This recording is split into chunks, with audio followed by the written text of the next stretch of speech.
जय गुरु जी। संगत जी, आज शुक्रवार है, बड़ा ही अच्छा दिन है, बहुत शुभ दिन है शुक्रवार का। गुरु जी आज शुक्रवार वाले दिन मेरे से सत्संग शेयर करवा रहे हैं, मेरे को बड़ा ही अच्छा लग रहा है। संगत जी, आज का सत्संग सुन के आपकी सारी परेशानियां खत्म होने वाली है। जो भी आपके घर में प्रॉब्लम चल रही है, कोई भी संगत जी परेशानी चल रही है ना अगर, तो आप इस सत्संग को सुन लो एक बारी, पूरे सत्संग को देखना, आपकी सारी परेशानियां खत्म हो जाएंगी। और अगर आपके घर में पैसों को लेकर दिक्कत है, परेशानी है, कोई फाइनेंशियल प्रॉब्लम है, तो भी संगत जी आपके लिए सत्संग बहुत ही स्पेशल है। इसको सुनने से संगत जी आपकी सभी तरह की परेशानियां खत्म हो जाएंगी। बस आपने सत्संग पूरा सुनना है, ध्यान से सुनना है, और लाइक और शेयर नीचे बटन आ रहे हैं, वो भी आपने जरूर करना है। जय गुरु जी। संगत जी, आज हम सब राकेश अंकल जी का सत्संग सुनेंगे। मैं सत्संग को स्टार्ट कर रहा हूँ। संगत जी, जैसा हर किसी को शौक होता है पैसे कमाने का, कि मैं ज्यादा से ज्यादा पैसे कमाऊं, संगत जी मेरे को बड़ा शौक था स्टॉक मार्केट में। संगत जी, जिसको कि शेयर बाजार भी कहते हैं संगत जी, वहां पे पैसे लगाने का मेरे को बड़ा शौक था। मतलब मैंने संगत जी, मेरा काफी बार वहां पे लाखों रुपए का फायदा हुआ है, और काफी बार संगत जी लाखों रुपए के नुकसान भी उठाने पड़े। पर संगत जी मेरे को समझ नहीं आ पा रही थी कि ये बिजनेस, ये व्यापार मेरे लिए नहीं है, और मुझे ये बंद कर देना चाहिए। संगत जी, मेरे दिमाग में ये बात जा ही नहीं रही थी कि ये बिजनेस, ये मेरे लिए ठीक नहीं है, इसमें मुझे नुकसान पे नुकसान होता जा रहा है, और एक दिन ऐसा आएगा कि मैं बर्बाद हो जाऊंगा। संगत जी, ये बातें मेरे दिमाग में आ ही नहीं रही थी। गुरु जी की शरण में आने के बाद, यानी कि जनवरी 2006 में संगत जी, मैंने शेयर बाजार का सारा जो काम था मैंने वो सब बंद कर दिया। और तब मुझे संगत जी ऐसे लगने लग गया कि मैं अब बिल्कुल, मतलब मेंटली भी और वैसे भी संगत जी, मेरी सारी पैसों की परेशानी भी संगत जी बिल्कुल ठीक हो गई थी। कोई दिक्कत नहीं थी मेरे को पैसों की भी, और मेंटली भी मैं बिल्कुल ठीक हो गया था संगत जी। क्योंकि ना शेयर बाजार में संगत जी इतना नुकसान होने के बाद ना, मैं मेंटली कहीं ना कहीं संगत जी मैं दुखी था। हमेशा मैं कुछ ना कुछ सोचता रहता था संगत जी, कोई टेंशन थी दिमाग में, कितने पैसे बिल्कुल बर्बाद हो गए, अब क्या करूंगा, कहाँ से भरूंगा। तो संगत जी कई तरह की टेंशन होती है दिमाग में जब नुकसान हो जाता है तो। पर संगत जी मेरे साथ कुछ ऐसा हुआ कि जो मेरा पहला संगत जी नुकसान हुआ था ना लाखों रुपए का, संगत जी उसका हर्जाना भुगतने के लिए, पूरा करने के लिए संगत जी वो सारे पैसे मैंने फिर से शेयर मार्केट में पैसे लगाने के लिए सोच लिया। और मैंने फिर से वहां पे पैसे लगाए, कुछ शेयर खरीदे, और कुछ ही महीने के बाद संगत जी मेरे को वहां से अच्छा प्रॉफिट हुआ, अच्छा मुनाफा हुआ, मेरे को वहां से बहुत फायदा हुआ। और उसी के बेस पे संगत जी मैंने अक्टूबर 2007 में, जहाँ पे मैं जॉब संगत जी कर रहा था ना, वहां से मैंने रिजाइन कर दिया, वहां से मैंने इस्तीफा दे दिया संगत जी। क्योंकि मुझे लग रहा था कि मैं यहाँ पे अच्छे पैसे कमा रहा हूँ, तो मैं जॉब में जाकर क्या करूंगा। तो संगत जी मेरे को लालच आ गया, और मैंने यहाँ से अपनी जॉब भी छोड़ दी। और संगत जी एक बात और, मैं अपना रिजाइन देने के लिए, मतलब डॉक्यूमेंट देने के लिए अपने ऑफिस में, अपनी जहाँ पे मैं जॉब संगत जी करता था ना, मैं वहां देने के लिए जा ही रहा था, तो गुरु जी का मेरे को कॉल आ गया कि अभी आपने मार्च 2008 तक ऐसा नहीं करना, अभी रुक जाओ। तो संगत जी मैं वहीं पे रुक गया। फिर मैंने संगत जी अपने सारे डॉक्यूमेंट वहां से वापस ले लिए। और जनवरी 2008 में संगत जी मेरे को गुरु जी ने किसी संगत के थ्रू ये मैसेज दिया कि अब मुझे शेयर का जो काम है वो बंद कर देना चाहिए, अब मुझे शेयर मार्केट में पैसे लगाने नहीं चाहिए। पर मेरे को संगत जी लालच आया हुआ था, मेरे को ये था मैं पैसे कमा लूंगा, ज्यादा पैसे कमा लूंगा। तो संगत जी मैंने गुरु जी की बातों पे ध्यान नहीं दिया। संगत जी समझ नहीं थी ना उस समय संगत जी मेरे को समझ नहीं थी कि मैंने गुरु जी की बात को मानना है। पर मेरे दिमाग में लालच आ गया संगत जी, मैं वहीं पैसे लगाने लग गया शेयर मार्केट के अंदर। और उसी महीने संगत जी थोड़े दिनों के बाद ही मुझे फिर गुरुजी महाराज का मैसेज मिला किसी संगत के थ्रू कि आप ये काम बंद कर दो। पर संगत जी मैंने उनकी बातों पे भी ध्यान नहीं दिया, मैं ऐसे ही संगत जी अपना शेयर मार्केट में काम करता रहा बस। और अगले ही दिन संगत जी स्टॉक मार्केट में संगत जी अगले ही दिन ऐसी गिरावट आई संगत जी, ऐसा नुकसान हुआ कि मैं बिल्कुल बर्बाद हो गया, बिल्कुल बर्बाद हो गया संगत जी। क्योंकि मैंने गुरु जी की बात नहीं मानी थी। गुरु जी मुझे मना कर रहे थे कि तू बंद कर दे, इस काम को बंद कर दे, तेरा बड़ा नुकसान हो जाएगा संगत जी। पर मैंने गुरु जी की बात पे ध्यान ही नहीं दिया, मैं अपने लालच में लगा रहा, लालच में लगा रहा। अभी मैं आपको संगत जी बताता हूँ कि मेरे साथ और क्या हुआ आगे जाकर। और जब संगत जी जनवरी में 21 जनवरी को जब मैंने अपने नुकसान का हिसाब लगाया ना कि मेरा कितना नुकसान हुआ, जरा मैं देखूं तो सही। संगत जी मेरा नुकसान 1 करोड़ से भी ज्यादा का, मतलब 1 करोड़ रुपए संगत जी उस टाइम में, उससे भी ज्यादा का मेरा नुकसान हो चुका था। मैं बिल्कुल बर्बाद हो गया था संगत जी, बिल्कुल बर्बाद। मैं सड़कों के ऊपर आ गया था। और तब जाके संगत जी मेरे को समझ आई कि गुरुजी ने मुझे उस दिन इस्तीफा देने से, संगत जी गुरुजी ने मेरे को रिजाइन देने से वहां पे क्यों मना किया था जब मैं अपने ऑफिस में पहुंच गया था। पर अब संगत जी मेरी समझ में ये नहीं आ रहा था कि अब मैं क्या करूं, कहाँ जाऊं, नुकसान कैसे पूरा होगा, इतना बर्बाद हो चुका हूं, लोगों के पैसे इतने देने हैं, लोन इतना चढ़ा हुआ सिर के ऊपर, वो कैसे सब उतरेगा। संगत जी मैं तो बड़ा परेशान हो गया था। संगत जी मैंने उसी समय गुरुजी को याद करा और गुरुजी से माफी मांगी। गुरुजी मैंने आपकी बात नहीं मानी, अब देख लो मेरे साथ ऐसा हो रहा है, गुरुजी मेरे को माफ कर दो। संगत जी मेरे पास और कोई ऑप्शन नहीं था, और कोई भी संगत जी मेरे पास ऑप्शन नहीं बचा हुआ था, क्योंकि संगत जी गुरुजी भोलेनाथ हैं, सबसे भोले भगवान है संगत जी, वो सबकी सुनते हैं। उन्होंने मेरी भी सुनी संगत जी, वो साक्षात शिव जी हैं। और उसी समय संगत जी आधे 2 घंटे के अंदर, मतलब आधे घंटे के अंदर संगत जी 2 घोषणाएं हुई गवर्नमेंट की तरफ से। संगत जी 2 ऐसी अनाउंसमेंट हुई जिसकी वजह से शेयर मार्केट ऊपर गई। संगत जी बताओ आधे घंटे के अंदर मैंने गुरुजी से अरदास लगाई, गुरुजी मेरा इतना नुकसान हो गया है, अब मैं क्या करूंगा गुरुजी, मैं तो बिल्कुल बर्बाद हो जाऊंगा गुरुजी, मैं तो सड़कों के ऊपर आ जाऊंगा। संगत जी आधे घंटे के अंदर ही गुरुजी ने मेरी सुनी और गवर्नमेंट की तरफ से, सेंट्रल गवर्नमेंट की तरफ से संगत जी ऐसी 2 अनाउंसमेंट हो गई जिसकी वजह से शेयर मार्केट ऊपर चली गई थोड़ी सी, और ऊपर जाती गई संगत जी शेयर मार्केट। और जो मेरा नुकसान था ना, वो इतना, मतलब इतने पे आ गया कि मैं उसको बर्दाश्त कर सकता था। उसी टाइम संगत जी मैंने गुरुजी का शुक्राना किया, गुरुजी आपने तो मुझे बचा लिया, गुरुजी मेरे परिवार को बचा लिया, वरना मैं तो रुल जाता, गुरुजी आपने मुझे बचा लिया। मैंने गुरुजी का शुक्राना करा संगत जी। और एक बात और संगत जी, गुरुजी ने मेरी ना सिर्फ नौकरी बचाई, क्योंकि गुरुजी ने मेरे को रिजाइन देने से वहां पे गुरुजी का फोन आ गया था, तो गुरुजी ने मेरे को मना कर दिया। गुरुजी ने मेरी ना सिर्फ नौकरी बचाई संगत जी, मेरा जो इतना बड़ा नुकसान 1 करोड़ रुपए का जो नुकसान मेरा होने वाला था, गुरुजी ने मेरा वो भी बचाया संगत जी, उसको बहुत कम कर दिया, इतना कम कर दिया कि जितना नुकसान मेरे को डेली हो जाता था, मतलब जो मैं सह सकता था उतना नुकसान हुआ। और ये सब नुकसान संगत जी मैं खुद ही अपने ऊपर लेकर आया हुआ था, क्योंकि संगत जी गुरुजी तो मेरे को मना कर रहे थे कि तू ये काम बंद कर दे। गुरुजी मेरे को मैसेज भेज रहे थे संगत के थ्रू, गुरुजी के मैसेजेस आ रहे थे, पर संगत जी मैंने गुरुजी की नहीं मानी और ये नुकसान सारा मैंने अपने ऊपर, मैं ही अपने ऊपर लेकर आया हूँ संगत जी। तो हम सबको संगत जी इस सत्संग के थ्रू ये, मतलब ये सीख मिलती है कि गुरुजी का मैसेज जो होता है ना, वो कभी भी अनदेखा नहीं करना चाहिए संगत जी, उस पर ध्यान दो। और ध्यान के साथ साथ संगत जी जो गुरुजी मैसेज भेजते हैं ना, उसको पूरा करो संगत जी। जो गुरुजी कह रहे होते हैं उनकी मानो, तभी आपका फायदा होगा संगत जी, वरना गुरुजी तो अपनी संगत को बचाते हैं, अपनी संगत का ध्यान रखते हैं, पर संगत जी अगर हम लोग ही गुरुजी की बात को नहीं मानेंगे तो बताओ हमारा क्या होगा, फिर नुकसान ही होगा ना संगत जी। जैसे मेरा हुआ वैसे किसी और का भी हो सकता है, अगर वो गुरुजी की नहीं मानेंगे तो, जैसे मैंने नहीं मानी।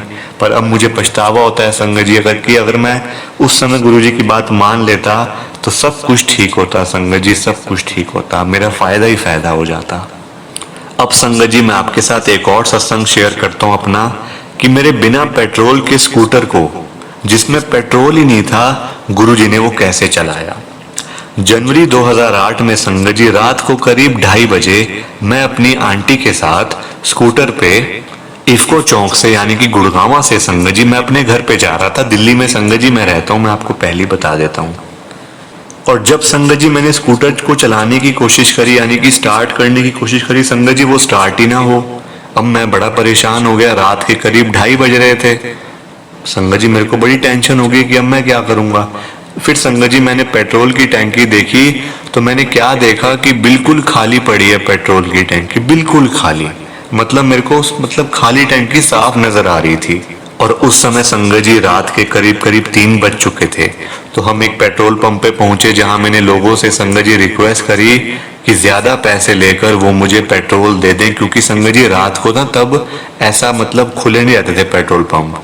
तो हम जैसे तैसे करके संगत जी रात को 3 बजे पहुंचे पेट्रोल पंप पे। वहां फिर मैंने रिक्वेस्ट करी वहां पे जो लोग काम करते थे कि आप मेरे से प्लीज ज्यादा पैसे ले लो, पैसे की कोई बात नहीं है, पर आप मेरे को पेट्रोल दे दो ताकि मैं अपने घर पे जा सकूं, वरना मैं संगत जी मैं बिल्कुल परेशान हो गया था, बिल्कुल अपनी आंटी के साथ। उन्होंने संगत जी मेरे को कहा कि पेट्रोल पंप सुबह 6 बजे ही खुलेगा और मुझे मना कर दिया कि हम ज्यादा पैसे लेकर पेट्रोल नहीं देते, ऐसा नहीं चलता, आपको सुबह 6 बजे ही पेट्रोल मिलेगा। तब संगत जी ऐसा था, मतलब दिल्ली में भी ना तब ऐसा था, अब ऐसा हो गया ना कुछ। और उन दिनों संगत जी दिल्ली में बहुत ज्यादा ठंड थी, मतलब इतनी ठंड थी कि मैं आपको क्या बताऊं संगत जी। तो इसलिए पैदल घर पे जाना भी बड़ा मुश्किल था, ठंड इतनी थी, रात थी, तो बड़ी मुश्किल हो गई थी, मैं आपको संगत जी बता रहा हूँ। तभी संगत जी मुझे गुरुजी की याद आई और मुझे गुरुजी का एक सत्संग याद आया जिसमें संगत की जो गाड़ियां थी वो बिना पेट्रोल के ही चल रही थी, गुरुजी चला रहे थे। वो मुझे सत्संग याद आ गया, मेरे दिमाग में आ गया। उसी टाइम संगत जी मैंने गुरुजी का नाम लिया और एक बार फिर से स्कूटर को स्टार्ट करा, मतलब ताकि कि ये स्टार्ट हो जाए, मतलब ऐसे संगत जी ट्राई करा कि देखता हूँ चलो कि अब क्या पता हो जाए स्टार्ट। और इस बार संगत जी आपको भी हैरानी हो जाएगी, आप भी हैरान हो जाओगे कि स्कूटर मेरा स्टार्ट हो गया, वो चल पड़ा। बताओ बिना पेट्रोल के संगत जी, टैंकी बिल्कुल खाली पड़ी है नीचे, जो कि मैं देख रहा हूँ पेट्रोल उसमें है नहीं। पेट्रोल पंप वाले कहते हैं सुबह 6 बजे आना और बिना पेट्रोल के मेरा स्कूटर स्टार्ट हो गया गुरु महाराज की कृपा से। संगत जी मैं आपको एक बात और बता रहा हूँ, जब मैंने फिर संगत जी स्कूटर स्टार्ट करके ना मैंने पेट्रोल की टैंकी देखी कि क्या ये ऐसे कैसे चल रहा है। संगत जी मन में आते ही है सवाल कि ये ऐसे कैसे चल रहा है बिना पेट्रोल के। देखा तो पेट्रोल की टैंकी बिल्कुल खाली। अब संगत जी मैं और आंटी अपने घर चले गए वहां से। और जब घर पहुंच के संगत जी मैंने फिर से, क्योंकि संगत जी मेरे दिमाग में ये बात घूम रही थी कि ये बिना पेट्रोल के कैसे चल रहा है, मतलब क्या ये मेरे ऊपर गुरु महाराज की कृपा हो रही है। तो संगत जी घर पहुंचते ही ना घर के बिल्कुल नीचे बाहर मैंने संगत जी फिर से पेट्रोल की टैंकी देखी तो वो पूरी भरी हुई थी, पूरी भरी हुई थी संगत जी। मेरी आंखों में से आंसू निकल आए उस समय गुरु महाराज की कृपा देखकर कि जिस संगत जी पेट्रोल की टैंकी में एक बूंद भी पेट्रोल नहीं था, उसमें पूरी टैंकी भरी हुई है पेट्रोल से। ये सब कैसे हुआ। मेरी संगत जी आंसू निकल आए आंख में से। गुरु जी के लिए संगत जी कुछ भी नामुमकिन नहीं है। गुरु जी साक्षात शिव जी हैं, वो कुछ भी कर सकते हैं, वो कुछ भी कर सकते हैं संगत जी, बस उनको कहने नहीं पड़ता कभी भी, वो अपने आप ही कर देते हैं संगत जी। बस आप एक बार अगर बड़े मंदिर में हो आओ ना संगत जी, आपको वहां जाकर अपनी प्रॉब्लम्स नहीं बतानी है कि आपके घर में क्या परेशानी चल रही है, क्या टेंशन है आपको, ये आपको बताने की जरूरत नहीं है गुरु जी को, वो अपने आप जान लेते हैं संगत जी। और वो अपने हिसाब से आपको जब ब्लेस करेंगे ना तो आप देखते जाओगे और फिर सोचते जाओगे ये हो कैसे रहा है सब कुछ। एक बारी संगत जी मैं आपसे यही कहूंगा कि आप गुरुजी से कभी कुछ मांगना मत, गुरुजी अपने आप देंगे। आप मांगोगे तो कम मांगोगे। अब जैसे मैं एज एग्जाम्पल संगत जी आपको बताता हूँ, एक मेरे जानकार संगत जी गुरुजी की संगति है, वो भी मतलब मेरे फ्रेंड है, मेरे घर के पास रहते हैं। संगत जी क्या हुआ कि मतलब उनको ना संगत जी मांगने की बड़ी आदत थी। और जब भी संगत जी वो मेरे से बात करते थे ना कोई, तो वो कहते थे मैं गुरुजी से कह दूंगा, गुरुजी से मांग लूंगा, इतने पैसे चाहिए, ये घर चाहिए, ये गाड़ी चाहिए।